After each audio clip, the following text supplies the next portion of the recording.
अर्हन्ताणं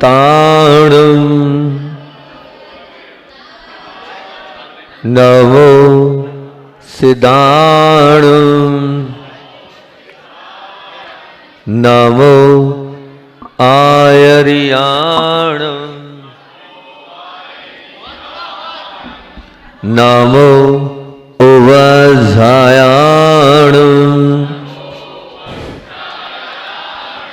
नमो लोये सवसाहुरं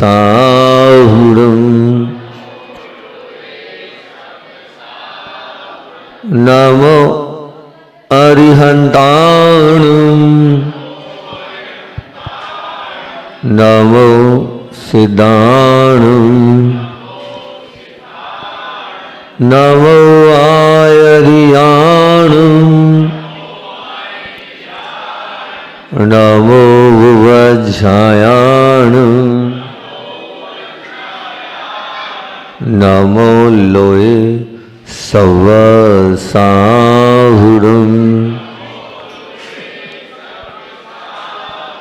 नमो अरुहन्ताणं नमो सिद्धाणं नमो आयर्याणं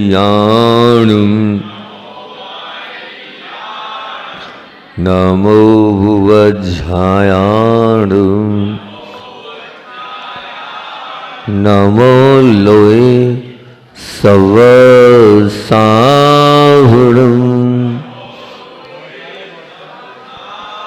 बोलिए देवादिदेव खरजाट मूल नायक श्री पांशनाथ भगवान की परम उपकारी आचार्य भगवंत विद्यासागर जी महामरिराज की शिक्षा प्रदाता आचार्य भगवंत समय सागर जी महामरिराज की जय। बोले साक्षात विराजमान परम पूज्य मुनि श्री दुर्लभ सागर जी महाराज की, दुर्लभ निर्धूम सागर जी महाराज की, समस्त मुनि संघ की। जीवन में सफल होना अलग है और जीवन को अलग है। जीवन में सफलता पाते रहना अलग है और जीवन को सफल बनाते रहना अलग है। और हम निश्चित रूप से जीवन को सफल बनाने की चर्चा कर रहे हैं और उस जीवन को सफल बनाने में हम सक्सेसफुल लाइफ जीने की बात कर रहे हैं आप लोगों से 3-4 दिनों से। और सक्सेसफुल का एस बोल रहा है अर्थात मजबूत नींव चाहिए। यू बोल रहा है अंडरगो एग्जामिनेशन, परीक्षाओं से गुजरना होगा। और सी बोल रहा है कंप्लीट डेडिकेशन अर्थात संपूर्ण समर्पण चाहिए। और सी बोल रहा है बिल्कुल आशय स्पष्ट चाहिए। फिर ई बोल रहा है एलिमिनेट डिप्रेशन, खिन्नता। आज इसी पे चर्चा करनी है अपने को। खिन्नता दूर करना होगी तभी हम अपने जीवन को बहुत अच्छे से आगे बढ़ा पाएंगे। एस बोल रहा है स्ट्रॉन्ग डिटर्मिनेशन अर्थात दृढ़ निर्णय चाहिए। फिर एस बोल रहा है सुपर कोऑपरेशन, एक दूसरे के बिना हम अपने इस जीवन को अच्छा और सक्सेस नहीं बना सकते हैं। फिर एफ बोल रहा है फुल, बिल्कुल बहुत सुंदर, हमें बिल्कुल एकाग्रता, पूर्ण एकाग्रता के साथ अपने मार्ग पर आगे बढ़ना होगा। यू बोल रहा है जो भी सिचुएशन है उसमें हमें समझना होगा कि वास्तविकता में हम उस परिस्थिति के साथ अपने आप को ढाल लें। और एल बोल रहा है लव फॉर, बहुत बढ़िया, रिस्ट्रिक्शन, वेरी गुड, मतलब नियंत्रण के लिए निश्चित रूप से वो प्रेम भी चाहिए। कल मैंने आपसे काय की बात करी थी, कल तो मैंने आपसे क्लियर इंटेंशन की बात करी थी कि निश्चित रूप से वो सुबह सुबह जाने वाला मॉर्निंग वॉक वाला वो भाई बड़े ही खुले मन से जा रहा है, लेकिन जो अपने ऑफिस जा रहा है, दुकान जा रहा है, कहीं ना कहीं कुछ ना कुछ उसको इतनी निराकुलता नहीं रहेगी, कहीं ना कहीं उसके मन में वो लक्ष्य नहीं है।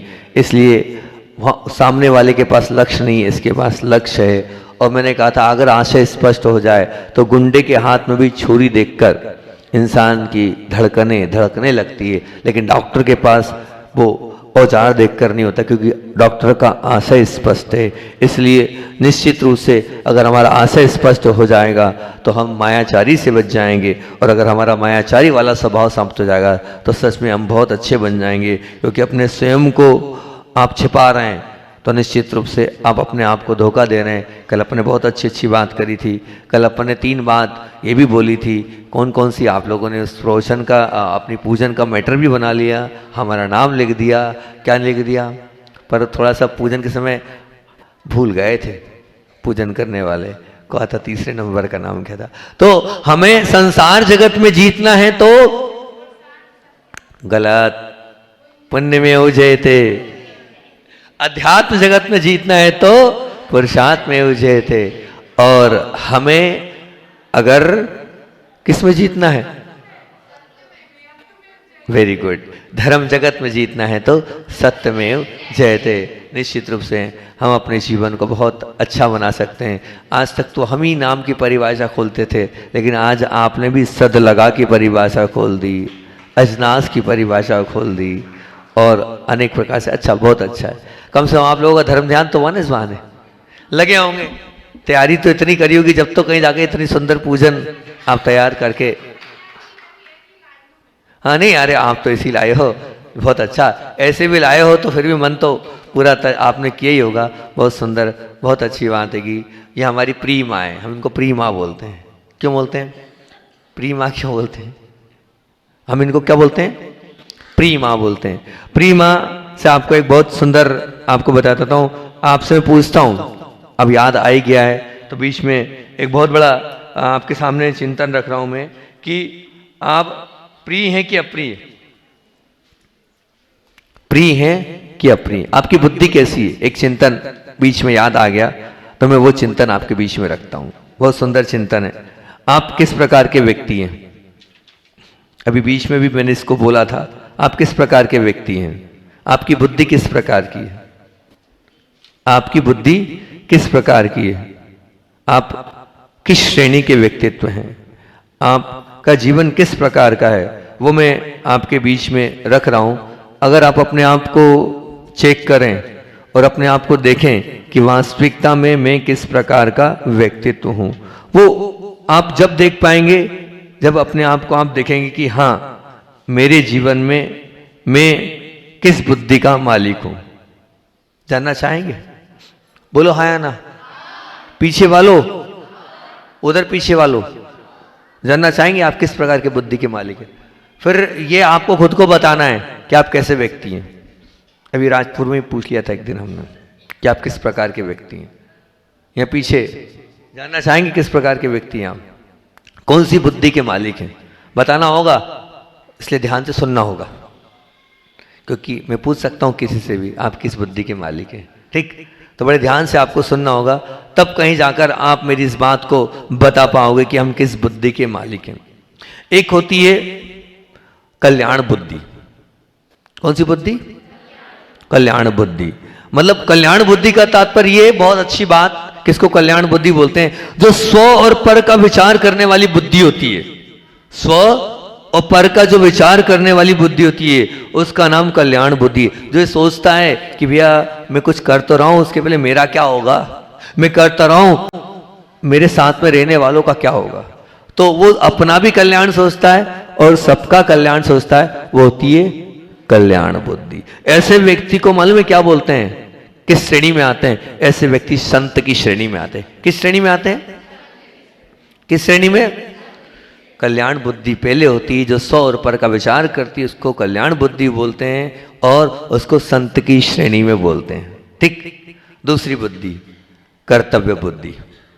दूसरी बुद्धि कौन सी, व्यक्ति स्वयं जिस स्थान पर हो, व्यक्ति की अपनी जो कक्षा है या व्यक्ति जिस भी अपनी पर्सनालिटी में है वो अपने कर्तव्यों का पालन करता है और बहुत अच्छे से करता है, तो उसको कर्तव्य बुद्धि का मालिक बोलते हैं। कि कर्तव्य बुद्धि वाला है, अपनी जिम्मेदारियों को पाल रहा है, अपने बच्चों को ध्यान रख रहा है, अपनी पत्नी का ध्यान रख रहा है, अपने परिवार का ध्यान रखना है, हर प्रकार से वो विचार कर रहा है कि क्या करने योग्य है और क्या करने योग्य नहीं है। वो कहलाती कौन सी बुद्धि, कर्तव्य बुद्धि कहलाती है। और जो कर्तव्य बुद्धि का जो मालिक होता है उसको कौन सी श्रेणी में रखते हैं हम? सज्जन की श्रेणी में। किस श्रेणी में? कौन सी श्रेणी? याद रखना है, पूछ सकता हूं मैं, भूलना मत। तीसरे नंबर की श्रेणी होती कुंठित बुद्धि।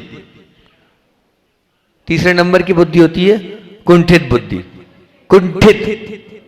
कुंठित बुद्धि क्या होती है? कार्य का प्रारंभ तो हो जाए और उसमें इच्छित सफलता नहीं मिली तो फिर मन परेशान हो जाए, फिर मन हताश हो जाए और कार्य को स्थगित कर दे, फिर इस कार्य को छोड़कर दूसरा मनपसंद कार्य पकड़ ले, फिर दूसरा पकड़ ले। ये कुंठित बुद्धि होती है। ये जो बुद्धि वाला व्यक्ति होता है उसको कहता हूं मैं हताश श्रेणी वाला व्यक्ति। कौन सी श्रेणी वाला? कौन सा? हाँ, मतलब भैया जरा से में जो है आप इसको छोड़कर फिर उसको पकड़ लिया, उसको छोड़कर इसको पकड़ लिया। अरे एक जगह पकड़ो ना, जहां जाओ एक। तो ये हो गई कुंठित बुद्धि और उसको कहेंगे कौन सी? हताश की श्रेणी। एक होती कार्मिकी बुद्धि। कौन सी बुद्धि?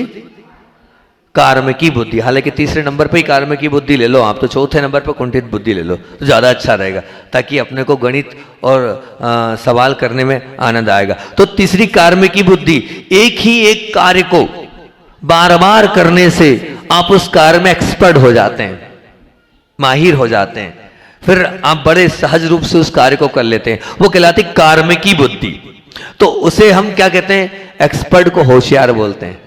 बोलते हैं ना, बढ़िया, बहुत शानदार है इसकी, ये एक बार में सब कुछ अच्छा कर लेता है, मतलब होशियार बुद्धि। तो पहली बुद्धि है कल्याण बुद्धि, जिसको हम संत की श्रेणी में रख सकते हैं। दूसरी बुद्धि है कर्तव्य बुद्धि, जिसे हम सज्जन की श्रेणी में रख सकते हैं। और ये तीसरी है कार्मिकी बुद्धि, जिसे हम होशियार की श्रेणी में रख सकते हैं। और चौथे नंबर की बुद्धि है कुंठित बुद्धि। नंबर चेंज कर दिया हमने। चौथे नंबर की बुद्धि है कुंठित बुद्धि, जिसे हम हताश की श्रेणी में रख सकते हैं। और पांचवी है कुपित बुद्धि। कौन सी बुद्धि? कौन सी बुद्धि? कुपित बुद्धि। कुपित मतलब छोटी छोटी बात को लेकर बुरा मान जाना, जरा जरा सी बात पर जो है अपने आप को तनाव में ले आना और फिर उसको उस बात को लेकर बैठे रहना। इनने उस वक्त ऐसा कहा था, बस ये वही हैं जिनने मुझसे इस प्रकार का बोला था। तो ये जो कुंठित बुद्धि के मालिक होते हैं, है ना, उसको हमने झंझा बोला है। क्या बोला है? झंझा। झंझा का मतलब होता है रूठ जाना। तो जैसे रूठ जाता है, विकल्प करता है, तनाव में आ जाता है, अपने कारण दूसरों को परेशान करता है, तो वो कहलाती कौन सी? कुंठित बुद्धि। और कुंठित बुद्धि वाला कौन सा होता है? कुपित बुद्धि, है ना। वो कुपित बुद्धि वाला कौन सा होता है? उसको हम कहते हैं अप्रिय की श्रेणी में। कौन सी श्रेणी में? अभी प्रिय अप्रिय पे बात चली थी ना, तो चिंतन हमने जो किया था वो आपके सामने रख दिया। अप्रिय बुद्धि। तो जो कुपित बुद्धि वाले होते हैं वो अप्रिय बुद्धि उनकी कहलाती है। कुपित बुद्धि वाले जो होते हैं वो अप्रिय की श्रेणी में आते हैं। ठीक, तो 5 प्रकार की बुद्धि होगी और 5 प्रकार के व्यक्तित्व, हमने 5 प्रकार की श्रेणी कर दी। सबसे पहला कल्याण बुद्धि, उसको हमने संत की श्रेणी में रखा है। दूसरा आएगा कर्तव्य बुद्धि, जिसको हमने सज्जन की श्रेणी में रखाएगा। तीसरी हैगी कार्मिकी बुद्धि, जिसको हमने होशियार की श्रेणी में रखाएगा। और चौथी हैगी कुंठित बुद्धि, है ना, जिसको हमने हताशा की श्रेणी में रखाएगा। और पांचवी हैगी कुपित बुद्धि, जिसको हमने अप्रिय की श्रेणी में रखा है। ये शुरू की 2 जो श्रेणियां हैं वो तो निश्चित रूप से उपादेय है, ग्रहण करने योग्य है, उन्हें तो हमें मानना चाहिए। हम कल्याण बुद्धि को माने, सज्जन बन जाएं, संत बन जाएं, कर्तव्य बुद्धि को मान लें, बहुत अच्छी बात हैगी। और बीच की जो कार्मिकी बुद्धि, अच्छे कार्य में तो काम की है, चोरी करने के काम में काम की नहीं, झूठ बोलने के काम में कार्मिकी बुद्धि नहीं, बहुत होशियार है झूठ बोलने में, चोरी कर नहीं, सत कार्यों के लिए वो भी बुद्धि काम की। लेकिन बात की कुंठित बुद्धि और कुपित बुद्धि तो कोई काम की ही नहीं है। अब आप कौन सी बुद्धि के मालिक हैं बताइए? आप किस श्रेणी में, प्रिय की अप्रिय हैं? कौन सी बुद्धि के मालिक हैं और कौन सी श्रेणी के व्यक्तित्व हैं? ये अपने आप को आप चेक कर लेना। बीच में याद आ गया तो मैंने अपना चिंतन तुरंत के तुरंत आपको बता दिया कि हम किस श्रेणी के और किस बुद्धि के मालिक हैं। इसको हम चेक करें और चेक करके अपने जीवन को अच्छा बनाने का प्रयास करें तो बहुत अच्छी बात हैगी। तो बात चल रही थी काहे पर? अपनी बात चल रही थी किस पर? कहाँ था अपना क्लियर? नहीं, कौन सा था? एलिमेंट डिप्रेशन, यानी खिन्नता को दूर करना। और ऐसे स्ट्रॉन्ग डिटर्मिनेशन, अर्थात दृढ़ निर्णय चाहिए। और फिर एस बोल रहा है सुपर कोऑपरेशन, यानी जबरदस्त सहयोग चाहिए। और बोल रहा फुल कॉन्सेंट्रेशन, ये हो गया था ना, ये तो पूरा मंगलाचरण तो पूरी हो गया था अपना। बात काय पे चल रही थी अपनी? खिन्नता को दूर करना है। निश्चित रूप से हमारे जीवन में खिन्नता तो है, लेकिन उस खिन्नता को जब तक हम दूर नहीं करेंगे तब तक हमारा जीवन अच्छा नहीं बने वाला। यात्रा चाहे किसी भी क्षेत्र की हो, बही यात्रा हो या अभ्यंतर यात्रा हो, कहीं ना कहीं विफलता मिलती ही मिलती है। क्या बोल रहा हूं? यात्रा कहीं की भी हो, चाहे अंतर जगत की यात्रा हो चाहे बाह्य जगत की यात्रा हो, निश्चित मान के चलना बंधुओं, आपको ऐसा नहीं कि आप जिंदगी भर सफल होगे, कहीं ना कहीं विफलता का मुख भी आपको देखना होगा।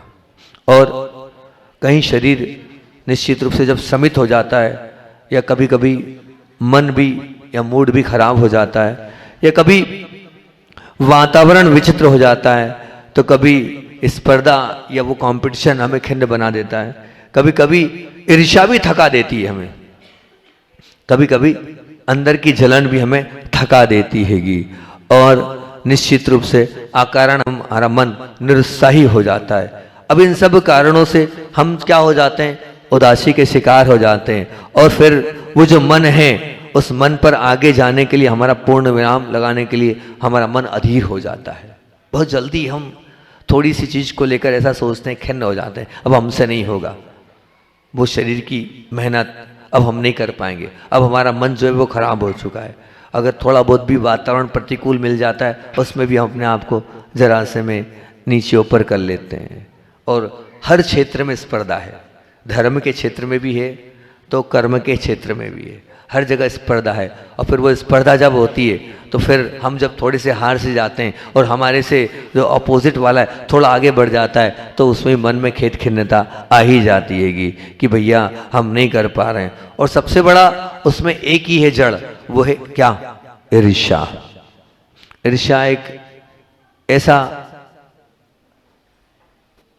पापमय तत्व है जिसके माध्यम से जब वो ईर्ष्या हमारे जीवन में आती है तो सचमुच में हम अपने जीवन को बहुत थका लेते हैं। नहीं, हमें ईर्ष्या से थकना नहीं है और अपने जीवन को अच्छा बनाना है, तो अकारण निरुत्साही नहीं होना है। तो फिर क्या करें महाराज?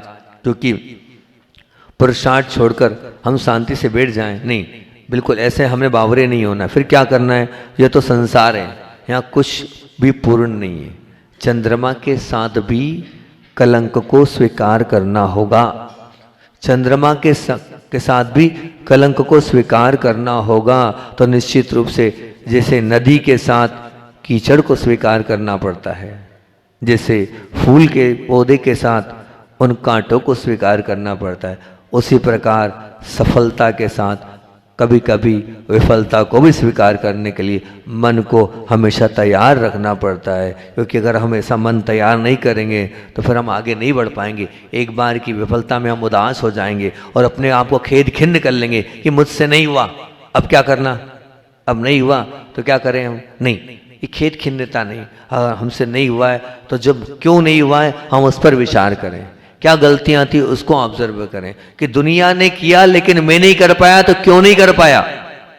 इस पर अपने आप का मन और इस पर अपने आप के वचन को, इस पर अपने आप की काया को आप समर्पित करेंगे तो बहुत अच्छी बात है। क्योंकि जिस प्रकार हम गहराई तक चले जाते हैं, सजगता आने पर वो जो हमारा क्या कारण है उस पर हम पहुंचते हैं तो निश्चित रूप से हम आ जाते हैं। लेकिन हमें नकारात्मक विचारों को अभ्यादान नहीं देना है।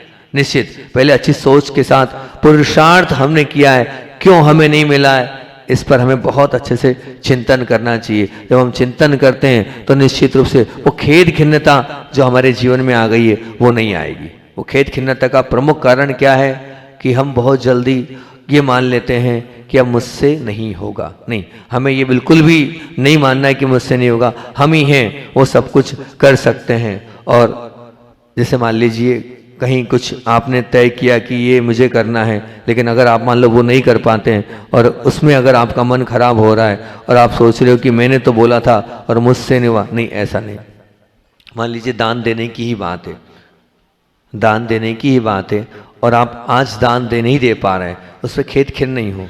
निश्चित रूप से आप अच्छा मन बनाओगे तो आज नहीं तो कल आपके भावों के माध्यम से, आपके परिणामों के माध्यम से कल वो संपदा भी आपके पास आ जाएगी जिससे आप दे पाओगे। ये मत समझना कि मैं नहीं दे पा रहा हूं, नहीं है, नहीं, लेकिन भावना तो भाव कि नहीं मुझे देना है, मैं दूंगा, तो निश्चित रूप से आपके पास आएगा। और मैं तो इतना कहता हूं कि याद रखना, अगर आपके पास संपदा है, आपके पास कुछ है, तो सदैव याद रखना, सत्कर्मों का संपूर्ण जगत व्यापार का जगत नहीं है। थोड़ा ध्यान देना मैं क्या बोल रहा हूं।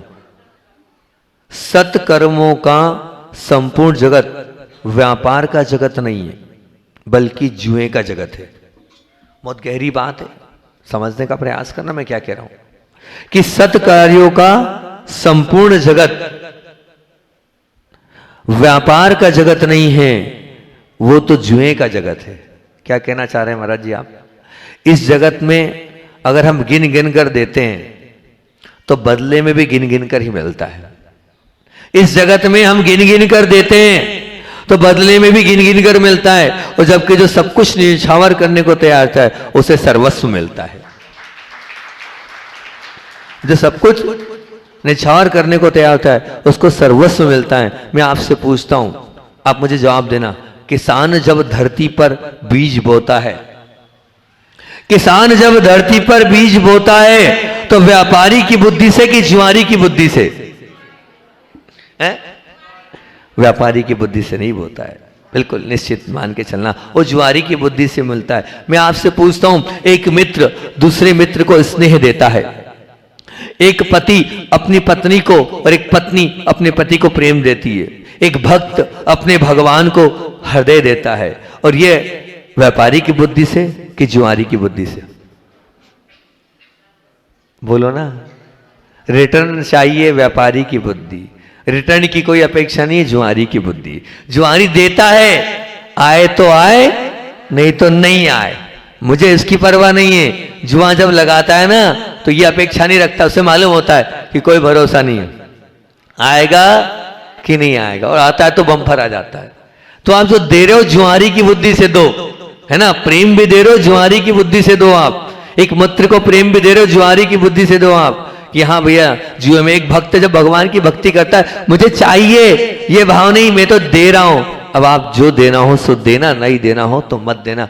आपकी समर्पण, आपकी भक्ति जुआरी की बुद्धि होनी चाहिए। जैसे किसान उस खेत में बीज डाल रहा है, उसे भरोसा नहीं, क्या पता आएगा कि नहीं आएगा, मौसम ठीक हुआ तो आ जाएगा और नहीं तो नहीं आएगा। अपने हृदय की दीवार पर यह वाक्य उत्कीर्ण कर लो कि सत्य कार्य के किसी भी क्षेत्र में विवेकपूर्ण दिल को खोलकर जो देता है, बदले में उसे दिल खोलकर मिलता है, बिल्कुल अपने आप मिलता है। अगर तुम यदि जुआरी बुद्धि के स्वामी बन जाओगे तो तुम्हें अंतःकरण के पास जाना होगा, और जबकि मन से अगर आप व्यापार की बुद्धि के पास जाओगे तो किसी भी चीज की आशा रखना व्यर्थ है। इसलिए बदले में अतुल पाना चाहते हो तो नाप तोल छोड़ दो और बिना नाप तोल दो।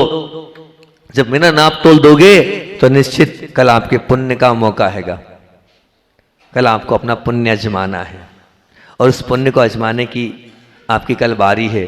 क्योंकि कल आप लोगों ने तय किया है कि हमारे यहाँ जो इतने सुंदर भगवान आने वाले हैं, उन सुंदर भगवानों को कौन पुण्यशाली जीव उनको विराजमान करवा पाएगा। बहुत पुण्य चाहिए भैया, त्रिलोकीनाथ को विराजमान करने का बहुत पुण्य चाहिए। और ऐसे भगवान निश्चित मान के चलना कि वो ऐसे भगवान रहेंगे।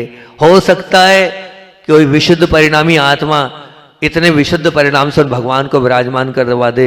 मैं खुला कह रहा हूं कि उन भगवान के कारण ये पिपरी अतिशय क्षेत्र बन जाए, क्योंकि मैं तो मेहनत कर रहा हूं परिणामों के साथ, और अभी तक का तो इतिहास गवाह है कि जहां जहां भी भगवान विराजित हुए हैं, क्यों? क्योंकि मैं प्रतिमा विज्ञान में अंदर तक घुसा था, और अंदर तक घुसने के बाद उन प्रतिमा विज्ञान के नाप तोल को समझा मैंने। और आपको बताएं दीदी, उन नाप तोल को मैंने समझा, और समझने के बाद जब अंदर तक उतरने के बाद जब गलतियां पता चली तो मुझे ऐसा मेरे अंदर से व्यथित हो गया, अरे दुनिया सब में व्यापार कर रही है लेकिन भगवान में भी व्यापार कर रही है, भगवान में भी छल हो रहा है, भगवान के साथ भी कपट हो रहा है। जब मैंने सेतपुर में, जहां से प्राशान के जिनबिंब बन के आते हैं, और वहां पूरे प्रतिष्ठाचार्यों को एक साथ बुलाया, देश के पूरे प्रतिष्ठाचार्य आए और संगोष्ठी रखी, और जब सब लोगों के बीच में मैंने पूछा, मैंने कहा ये क्या कर रहे हो आप लोग हैं? प्रतिमा विज्ञान के जो नाप होते हैं उन नापों के साथ खिलवाड़ क्यों हो रहा है? सब चुप हो गए, सब मौन हो गए। बड़े बड़े प्रतिष्ठाचार्य जो पुराने हैं, निशान जी के तत्वाधान में जब वो संगोष्ठी रखी, सब मौन हो गए। सबने कहा महाराज जी हम क्या करें, अब व्यापार आ चुका है, सिर्फ 4 नापों को नापा जाता है। मैंने कहा भैया अगर 245 नाप अगर पूरे हो जाएंगे, उन 245 में प्रतिष्ठा करने की जरूरत नहीं है। वो प्रतिमा बिना प्रतिष्ठा के चमत्कार करती है। अपने आप व्यक्ति वहां जाकर झुक जाता है, अपने आप समर्पित हो जाता है। मैंने कहा आप समझने का प्रयास करना, क्या कर रहे हो आप सिर्फ 4 नाप नाप रहे हो, और नाप भी यहां से यहां होता है, और आप पाउठी को नाप रहे हो, सिर को नाप रहे हो, गलत क्यों कर रहे हो आप? तो व्यापार आ गया। मुझे बड़ा दुख है इस चीज़ का। जब सब लोगों के बीच में बोला, मैंने कहा आप बोलो क्या करना है? महाराज जी ठीक तो आप बोल रहे हो कि हमसे 5 समचतुर संस्थान देखते हैं, मात्र 6 नाप करते हैं, बाकी अन्य नाप ही नहीं करते हैं। तो मैंने कहा फिर जो श्रावक विराजमान करेगा उसका क्या होगा? मैंने कहा बाकी नाप तो आप देख ही नहीं रहे हो, तो कैसे उसका भला होगा? अगर आप उसका भला करना चाहते हो तो निश्चित अगर आप पूरे नाप करोगे तभी तो पूरे रिजल्ट मिलेंगे उसको। तो मैं ये बोल रहा हूँ पूरे 248 नाप होते हैं। आँख का अलग, ये आँख का अलग तो नाक का अलग, तो कान के 10 नाप, बाहों के 5 नाप, तो सिर का 10 नाप, ऐसे पूरे शरीर के प्रत्येक अंगों के 248 नाप होते हैं। और जो व्यक्ति 248 नाप से उन जिन बिंबों को विराजमान करता है, निश्चित मान के चलना अभी तक तो जिन जिन ने प्रतिमाओं को विराजमान किया है वहां पर अतिशय घटे हैं, निश्चित मान के चलना। हाँ, अतिशयकारी वो भगवान विराजमान होते हैं। हम आपसे उस दिन भी कहा था, आप पुनः आप सुस में फोन लगाकर पूछवा लो क्या स्थिति वहाँ, कैसे रोज अतिशय घट रहे हैं। सतवास में पूछवा लो आप कैसे वहाँ पर हो रहा है। और आपको बताएं बड़े भगवान का पारोला में विराजमान है वहाँ के। अरे भैया ऐसा अतिशय तो अभी हाल वो आकर बता रहे थे, हम बताते हैं कि वहाँ पर दोपहर में 12 बजे घंटी बज रही है पारोला में। कौन बजा रहा है नहीं पता, कारण ऐसे अतिशयकारी चमत्कारी भगवान थे। अभी बेटावत पक्षी कल्याण करने गए अभिनंदन सागर जी महाराज, हम नहीं कर पाए थे, भेजा तो था गुरु जी ने, लेकिन नई संयोजना बन पाई। वहां पर प्रतिष्ठित बिना प्रतिमा के उजाला दिखता था। वहां जो लोग विरोधी थे उस प्रतिमा का अतिशय देखकर दंग रह गए। प्रतिष्ठा नहीं, वेदी पर विराजमान हुई थी वो, अपने आप वहां पर देवता लोग भक्ति करते थे अप्रतिष्ठित प्रतिमा की। अब मानना ये चमत्कार है। पूना में तो ऐसा है कि वहां शांति धारा करो और जो बोलो वो मिल जाता है। ये अतिशय घटते हैं अगर आप नाप तोल से प्रतिमाओं को। और सबसे बड़ी बात कि जो प्रतिमा विराजमान है नहीं किस गांव की होनी है उसके हिसाब से आप कुंडली बनाएंगे, और किस व्यक्ति के हिसाब से होनी है। अगर आप व्यवस्थित रूप से उसकी आप वो करो, उसमें लेना देना, जैसे एक लड़का और लड़की की कुंडली मिलती है ना, ऐसे ही आपको विवेक के साथ भगवान जी की और साथ साथ में उनकी पूरी कुंडली मिलाएं। और कुंडली मिलाने के साथ, हालांकि आप बोलोगे महाराज जी ये सब क्या है, भगवान सब बराबर नहीं, लेकिन सबका अपना अपना महत्व है। हमारे अष्टांग आया है, निमित्त आया है, ज्योतिष आया, उसको स्वीकार करना चाहिए, उसको मानना चाहिए। तभी तो दीक्षाओं को जो है सबको देख कर दिया जाता है, अच्छे कार्य को। तो वो आप देखें और देखने के बाद आप विराजमान करेंगे तो निश्चित मान के चलना वो भगवान अतिशयकारी बनते चले जाएंगे।